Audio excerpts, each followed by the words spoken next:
Hi, my name's Miss Leela and I'm from the Maker's Stash, where I celebrate all things English paper piecing, slow stitching, and enjoying cups of tea. Today, I'd like to welcome you to my demonstration class on getting started in English paper piecing, otherwise known as EPP.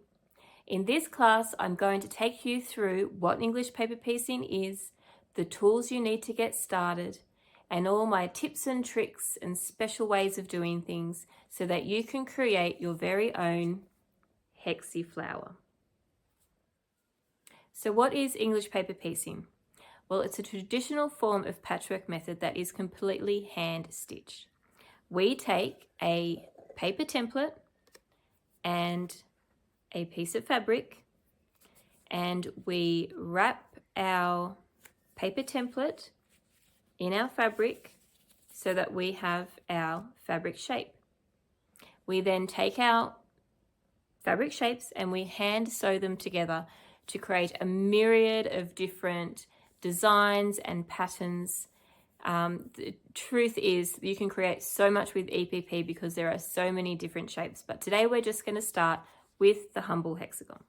Now, English paper piecing is a slow craft, but for me, this is what is so great about it. Not only are you creating something that's handmade that you can pass down to future generations, but it also allows you time to relax.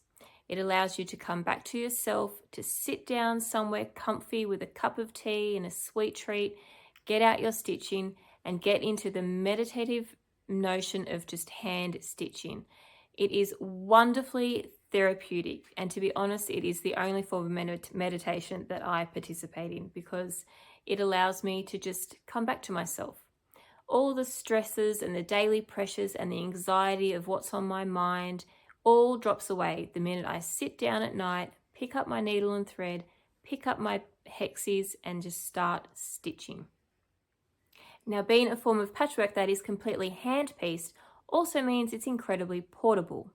We don't have to take our big clunky sewing machines and endless fabric and scissors and rulers and cutters with us when we want to go away on holiday. All we need to do is have our papers, have our fabric and our needle and thread in a tidy little basket and you're set. You can take your English paper piecing to the doctor's surgery. You can take it while you're watching your children play sport.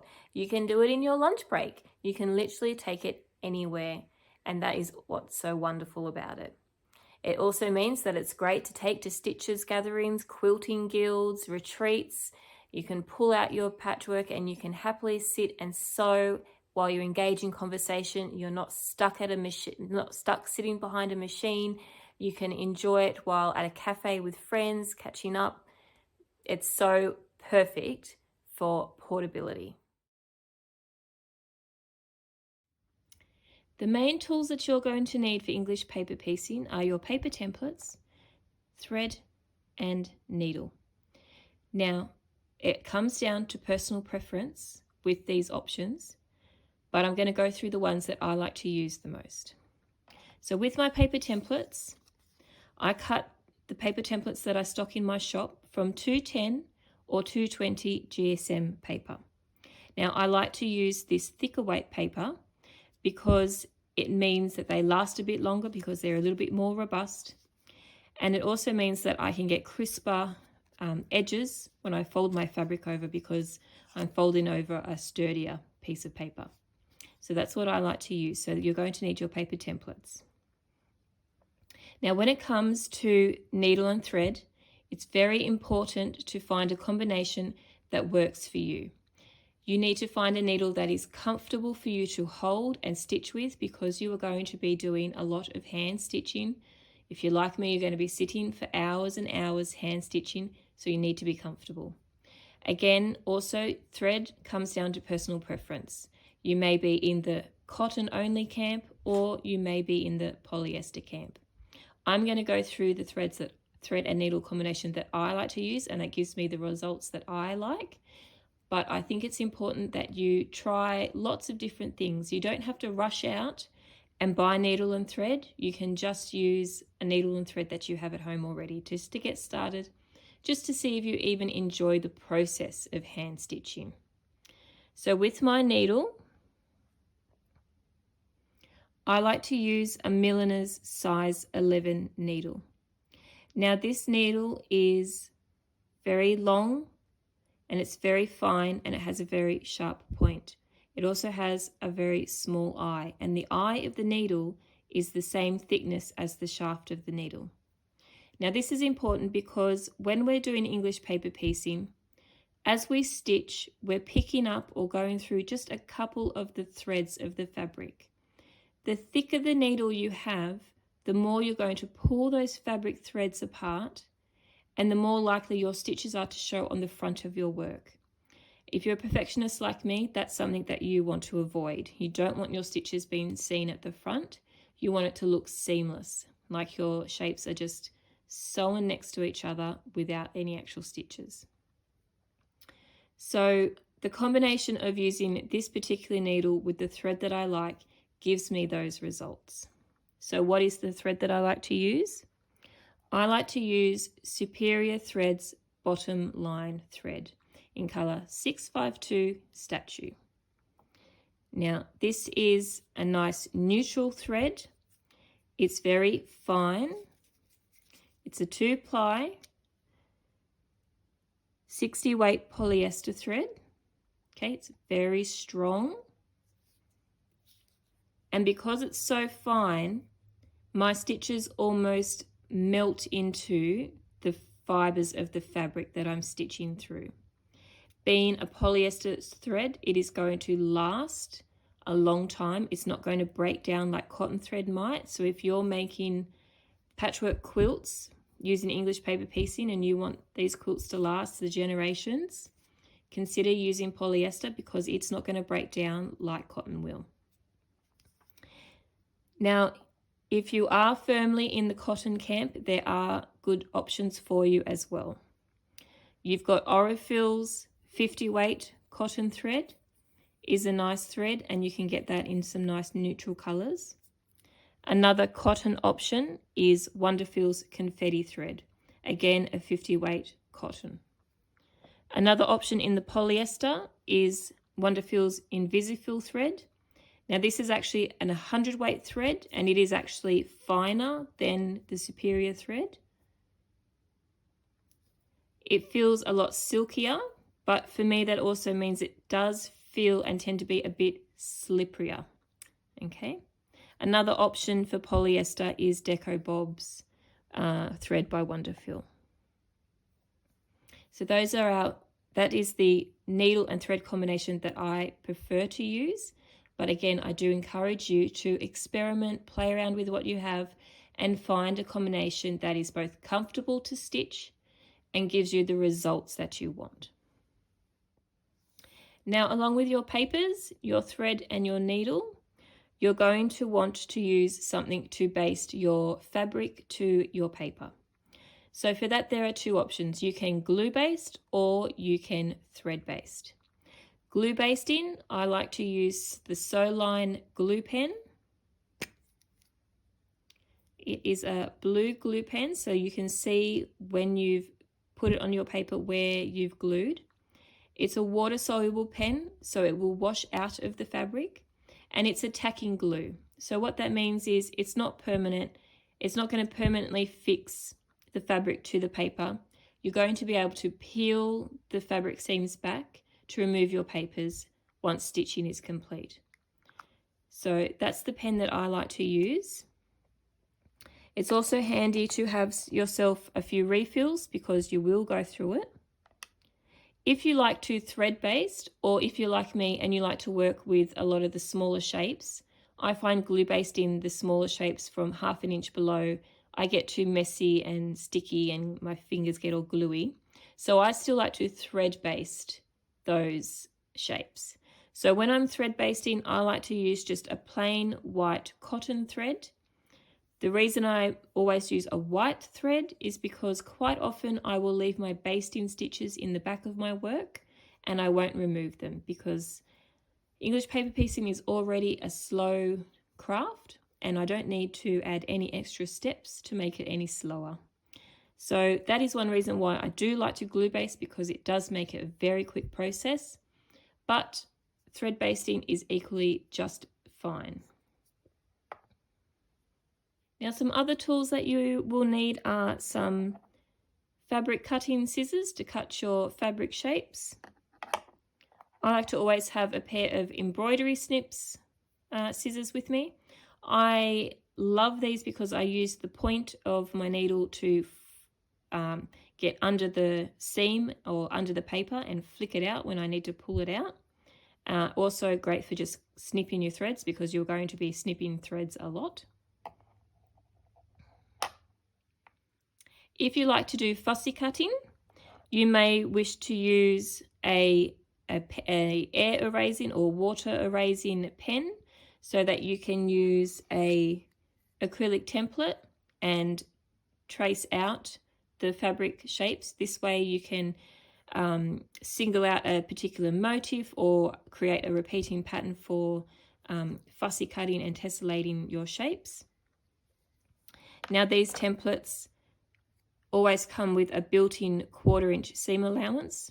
So inside you have your 1 inch shape and then you've got your built-in seam allowance.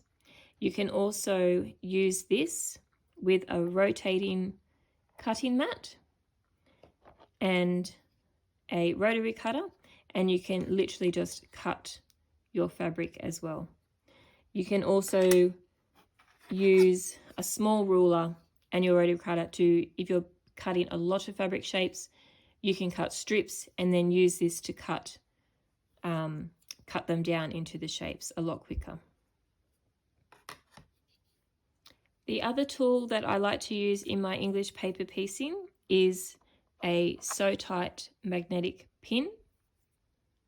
Now what this is great for is for, especially if you're working with larger shapes or you are piecing together blocks of EPP. These are great for holding your shape together so that they don't move. Okay, you can line it up perfectly, put your pin on, and you can stitch away. So if, imagine this was a big hexagon block that had multiple pieces pieced into it, and then I was stitching these blocks together, I would use 1 or 2 of these pins to hold my block in place so that as I'm stitching, it's not going to move and my shapes are not going to become misaligned. Okay. The reason I love to use the Sew Tight pin, magnetic pins, is because they are flat. A lot of people like to use your Wonder Clips to hold blocks and shapes together, and these are perfectly fine, but what you are going to get is as you stitch, you're likely to get your thread caught and wrapped around your clip, which is just going to cause you headaches. With the Sew Tight, there's no chance of your thread getting tangled and wrapped around this because it's flat and stays in place. Okay, so that's one other tool that I do like to keep in my EPP toolkit.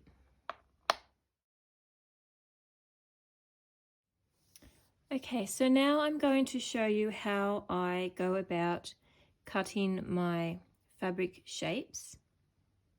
Because I use a lot of scraps when it comes to my English paper piecing, quite often I just hand cut my papers. If I'm working on a specific project where I'm cutting a lot of the one fabric, then what I do is I cut strips of fabric and I use my rotary cutter to cut the shapes down, or I just cut strips and then I go through the method that I'm about to show you now as well. So with English paper piecing, we need to have no less than a 1/4 inch seam allowance. Just like in normal patchwork, that's the standard that we like to maintain. Now, sometimes I tend to do slightly a little bit more, like a 3/8 inch seam allowance, just gives you a bit of extra fabric to play with.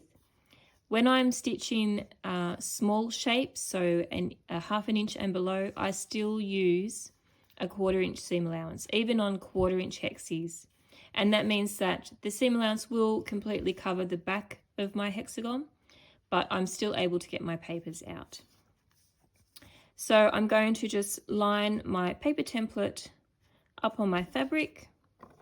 I'm going to grab my fabric cutting scissors and I'm just going to eyeball my seam allowance. I'm just going to cut around my paper template. It doesn't matter if one seam is a bit bigger than the other or if it's a little bit wonky. No one is going to see the back of your work once it's complete. And as long as you have enough fabric to fold over your shape so that it doesn't, if it starts to fray, it's not going to unravel the whole side, then that's good enough. Okay, so now I've got my fabric cut and ready for basting. Okay, so when it comes to basting our fabric to our hexagon, as I mentioned before, you can use two different methods. You can glue baste or you can thread baste. I'm going to show you both methods in this class. So we're going to start with glue basting. Now it's important when you're glue basting that when you draw your line of glue along the side edge of your paper, you don't do it too close to the edge here. If you get glue along this edge of the paper, as your needle passes over the paper when you're sewing your shapes together, your needle is going to pick up that glue and it's going to become sticky and it's going to become very hard to sew.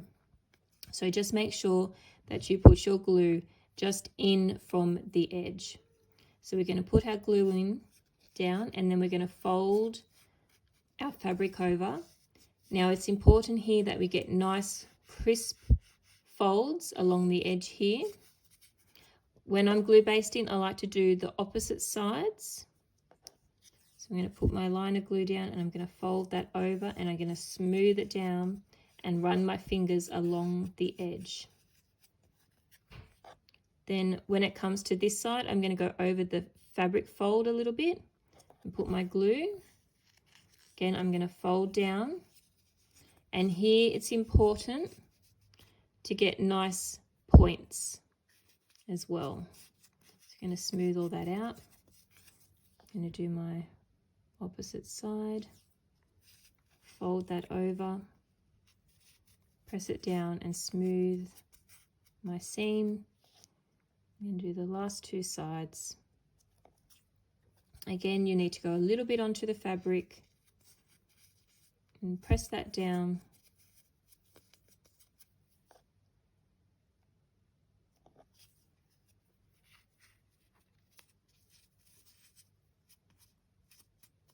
And there we have it.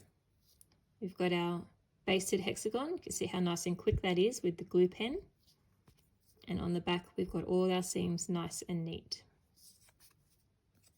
Now for thread basting, again, we're going to put our paper onto our fabric, onto the wrong side of our fabric. And we're going to thread our needle with our plain cotton. I don't put a knot in the end. And what we're going to do is we're going to fold over, press down the first two sides like so. And then I'm going to use my thumb to hold the seams in place in the corner here. And what I'm going to do is I'm going to put my needle through the first seam and up through the second seam. Now I have not gone through the paper. Okay, I'm just going through the folded seam. And I'm going to pull my thread through just enough to leave a little tail. And then I'm going to do the same thing again. I'm going to go through and up that seam. And then I'm going to pull that tight. And now that's locked my thread in place and it's locked my first corner in place. So now that I've done that, I'm going to work my way doing the same thing around each side. So as I go, as I fold the seam, I'm going to run my finger along it to press it down. Again, because I want to get nice crisp edges and points. And I'm going to do the same thing. I'm going to go through and up, not through the paper, just through the fabric, and I'm going to go through and up again.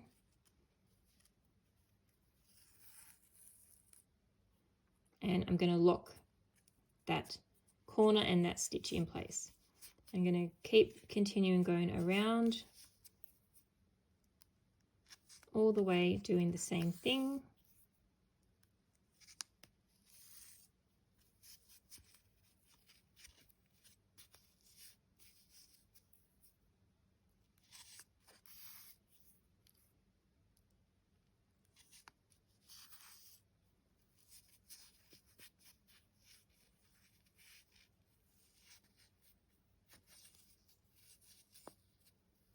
Always making sure I've got nice crisp edges and points.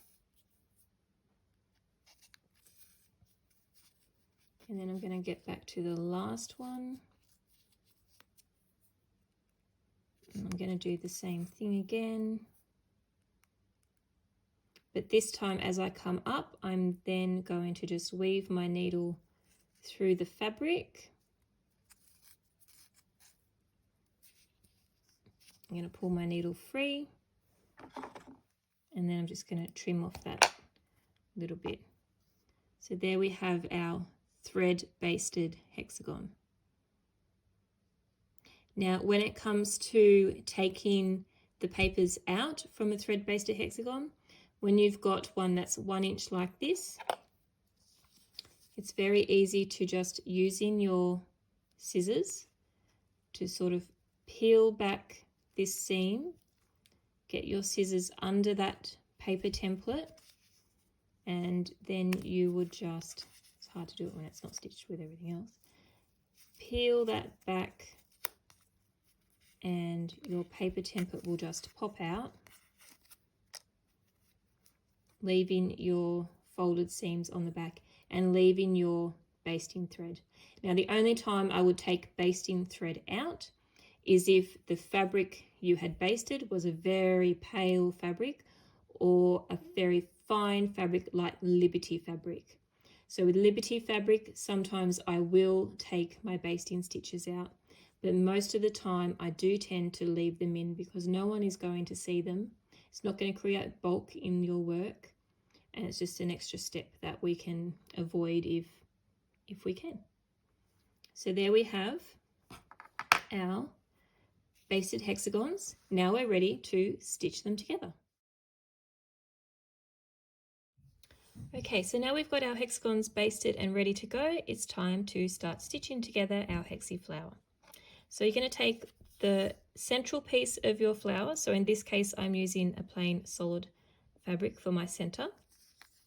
And you're going to grab your first petal and you're going to put them on top, the petal on top of your center, right sides together. And we're going to line up so that our points match. And we're going to start stitching.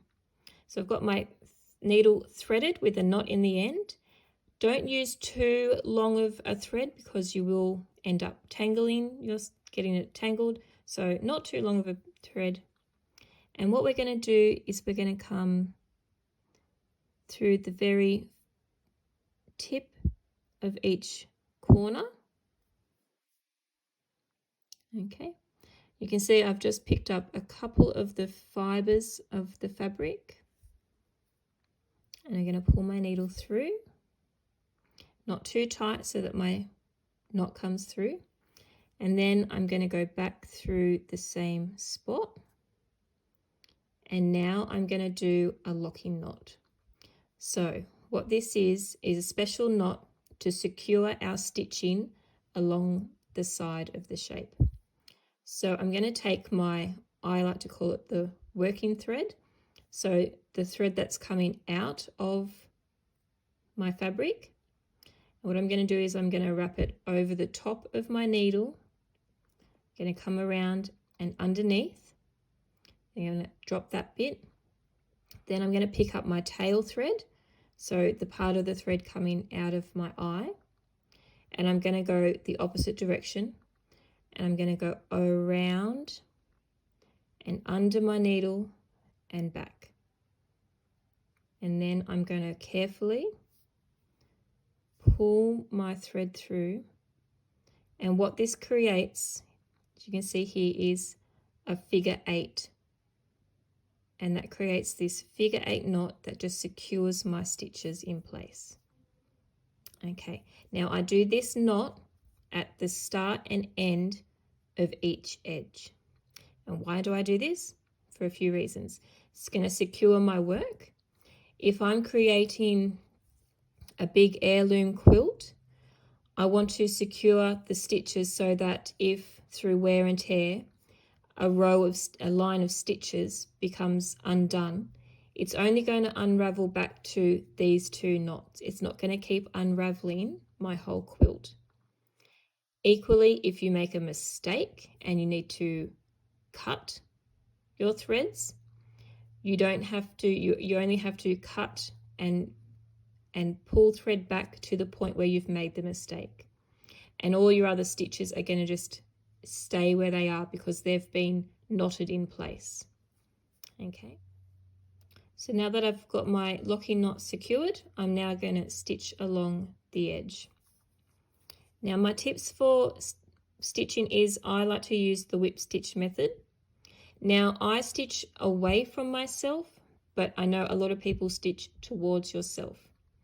So it is about being comfortable and stitching in the action on the way that you stitch. You don't have to stitch the way that I stitch. Always be stitching how you feel comfortable. But the tip that I do like to give is when making my whip stitches, and I'm just going to do a couple of stitches to start. Okay, so when I do my whip stitch, I like to put my needle through straight so that my needle is perpendicular to the edge of my paper shape, so that I've got this right angle here. Now the reason I do this for my whip stitch is that it creates a shorter stitch. That means that it's less likely to show on the front of my work. If I was to do my stitch at an angle, say I went like this, at an angle, I'm creating a longer stitch, and this stitch is more likely to show on the front of my work, especially if I was using something like a cotton thread or a thicker thread. So I always like to make my whip stitches as straight as possible. Now with our whip stitches, we are going through just a couple, picking up just a couple of the threads of the fabric. We're not stitching through the paper template. You should feel your needle glide over the top of your paper template. Now I like to place my whip stitches quite close together. This is a 1-inch hexagon, and I would estimate that I do at least around 30 stitches, maybe 20 to 30 stitches all the way along, keeping them nice and close together because again, I'm stitching for longevity. And if you have your stitches too far apart, you are going to create gaps and holes in the front of your work. Your stitches are more likely to become loose over time. By doing lots of small stitches all the way across, we're securing our work and we're creating a piece that is quite seamless. So now that I'm nearly at the end here, again, I'm going to go in the very tips, corners of my shapes. And again, I'm going to do the locking knot. So I'm going to go over and around, under and around, and I'm going to pull my knot through. And so now we have attached our first shape, and you can see there that My stitches are very small, hardly visible at all. And on the back, you can see that they're nice and neat as well. So now we're going to attach our second petal, and we're going to do it in exactly the same way. So when you're choosing your petals, you can decide which way you want to have that rotated. I think I might go this way. Okay. And then again, right sides together. Again, I'm going to do a locking knot through the very tip of the corners. Pull that through. So now I've started to secure my stitches on this side. And again, it's going to do my whip stitch all the way along. So once we have got a hexagon petal stitched to all 6 sides of a central hexagon, we can go ahead and remove that paper. So I've already done that, and I did that by just peeling back my fabric seams and popping my paper out as I showed previously. So next, what I'm going to do is stitch up the sides of all of my petals. Okay, so now it's time to stitch up these sides. So I'm going to place these 2 hexagons together. And again, starting with a locking knot. Going to secure my stitches, and I'm going to stitch all the way to the other end.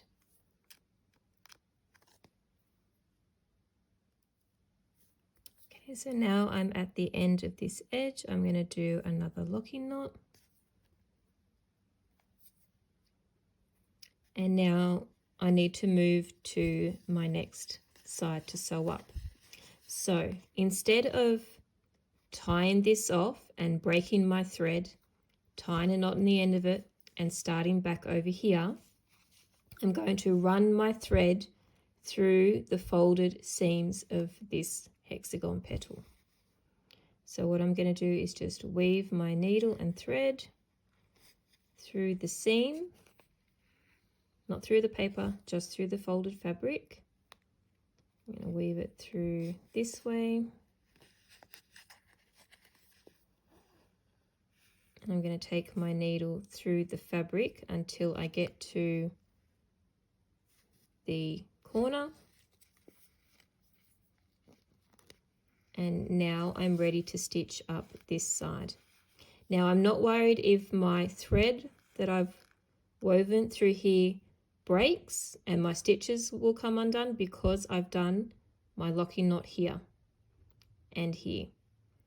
And now I'm going to do it here, and I'm going to do it here. So if this thread breaks at all that I'm running through, it's not going to unravel any of my stitches. It's just going to come loose and just be a loose thread on the back of my work. So now I'm going to continue, and I'm going to stitch up each side of my hexagon. And once I've done that, my hexie flower is completely stitched and ready to be used or added onto.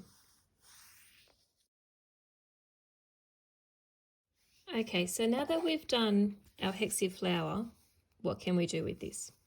Well, we can add to this. We can make more hexie flowers and stitch them together. We can just keep on working our way around until we get to cushion size or scrappy quilt size. Or we can applique our hexie flower onto another square piece of fabric that we can then make more of them and stitch them together in a quilt. Or we can applique it onto fabric and turn it into a bag, cushion. You could applique this onto an item of clothing. There really are multitude ways that we can take just a single EPP motif or turn it into something else. So I'm going to run through the two methods that I use when I am doing applique. So the first applique method that I like to use is a slip stitch applique method. So this is an invisible applique method.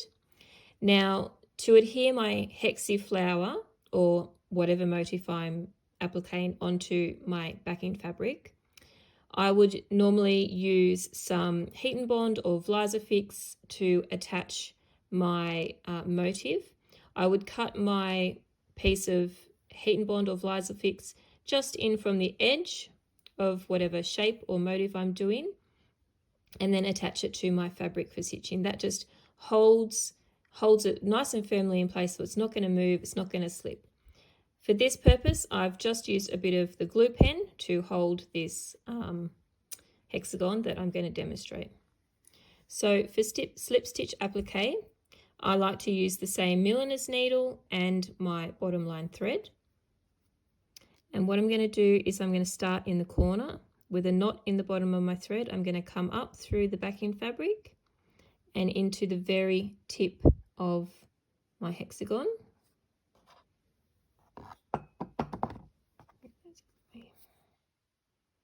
I'm not going to pull too tight so that my knot comes through. And then what I'm going to do is I'm going to go back down through the backing fabric and come back up. And I'm coming up almost just through the edge of the fold of the fabric. So I'm going to go back down, and when I go back down, I almost go underneath my hexagon shape a little bit. And again, I'm going to come up right in the fold of that fabric. Go down and back up. And you can see that I'm almost using my thumbnail as a guide to get that needle to come up where I want it to. These stitches I make a little bit bigger than the whip stitches that I use for piecing, but I still do them as small as I can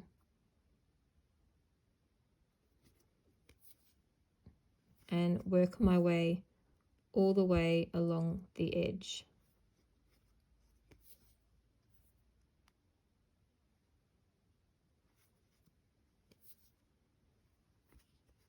So you can see there, or you shouldn't really be able to see the stitches at all. And on the back, you can just make them out as well. So that's how I slip stitch. Now the other applique method I like to use is a top stitch, which I use just a simple running stitch to do. Often when I'm doing a top stitch, I'm doing it because it's a lot quicker than doing the slip stitch method, but also it gives me an opportunity to play around with different threads and contrasting thread colors. So sometimes when I top stitch, I might pick a thread that blends in with the work that I'm doing, or sometimes I'll go completely contrasted.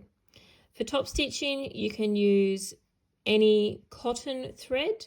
So you could use your 60 weight cotton threads, you can use slightly thicker cotton threads, you could use quilting threads, you can use a strand of cotton floss, or you can use a pearl 8 thread, which is what I have here. So for this, I've got a knot in the bottom of my thread, and I'm going to come up.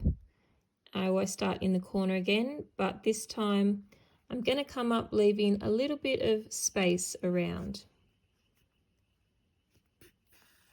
And I'm going to pull my thread through, and then I'm just going to go back down, and I'm just going to create running stitches along the edge. So you can see I've come just in from the edge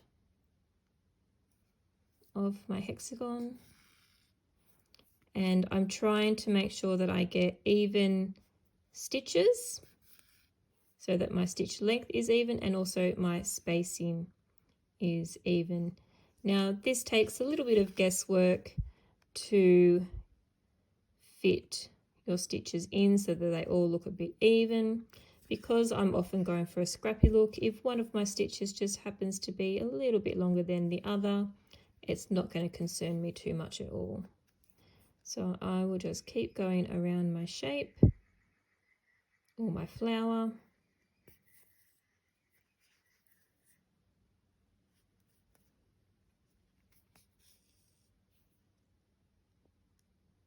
And you can see that it creates a nice contrasted detail. Once I've finished, I will tie my thread off to the back and snip away any excess. So there we have the two methods that I like to use for EPP applique. Another way that we can embellish our EPP is with embroidery. This is a mini version of my Garden of Friends pattern, and here I have left spaces open in my hexie flowers, and I have embroidered little bees, ladybirds and butterflies. This design I've also done the top stitch method for applique, and I've matched my thread to my fabric.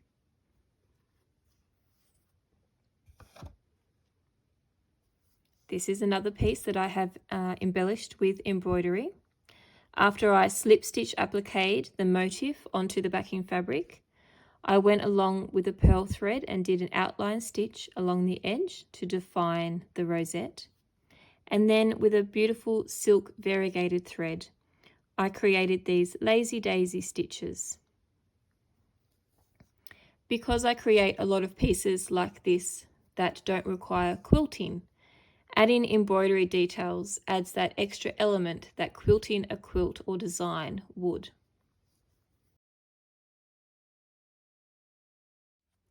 So as well as the humble hexagon, there are a lot of other shapes in the EPP toolkit that we can use to create a variety of designs and motifs. You've got the jewel shape. You've got honeycombs. You've got octagons. 60-degree diamonds. It's another 60-degree diamond. 45-degree diamonds. Pentagons. There are half hexagons, half square triangles, equilateral triangles, 72-degree diamonds, and squares. So now that I've got you all excited and wanting to give EPP a go, I'd like to show you my beginner EPP kit. So I've put together the main tools that I use for English paper piecing in this handy box so that you can keep it all together. You will receive my Quick Start English Paper Piecing Guide. This just goes through basting methods, the locking knot, sewing together using the whip stitch and taking the papers out in a handy little quick start guide. You'll get a packet of 1-inch hexagons, the sew line glue pen. You'll get a packet of the needles that I like to use, the milliner's size 11, as well as the bottom line thread in the colour that I prefer to use, Statue. And you'll also get a pair of stalk embroidery scissors. I always am reaching for these when I'm doing my EPP, so it's handy to have them in the box with all your other EPP bits and pieces. I'd like to thank you so much for joining me in the class today. I really do hope that I've inspired you to give English paper piecing a go because it truly is a wonderful craft. If you're looking for something to unwind with, something to slow down, then EPP is for you. Don't think that you need to have lots of patience to do a hand-stitched craft. Coming from someone who has very little patience in day-to-day life, English paper piecing is teaching me to be more patient, and it's teaching me to calm down and slow down and not be constantly rushing around the place all the time. As a busy mum, I know what it's like to have to try and find time for yourself, and English paper piecing is that for me. It's my guilt-free time to spend on myself. And I get to create heirloom pieces that I can pass down to my children and my children's children. I get to create beautiful works of art, and I get to create beautiful pieces to decorate my home. It is a wonderful craft, and I really hope you give it a go. Please do visit my website where you can read blog posts, download free patterns, sign up for my newsletter. You can browse my online shop where you'll find all my patterns, paper templates, notions and tools, beautiful threads and fabrics. And please do visit me in Instagram and Facebook. You can also follow me on Pinterest, and I have a YouTube channel where I share studio vlogs, stitching vlogs, as well as other tutorials. So I do hope to see you there, and I hope to see you again in another classroom. Happy stitching!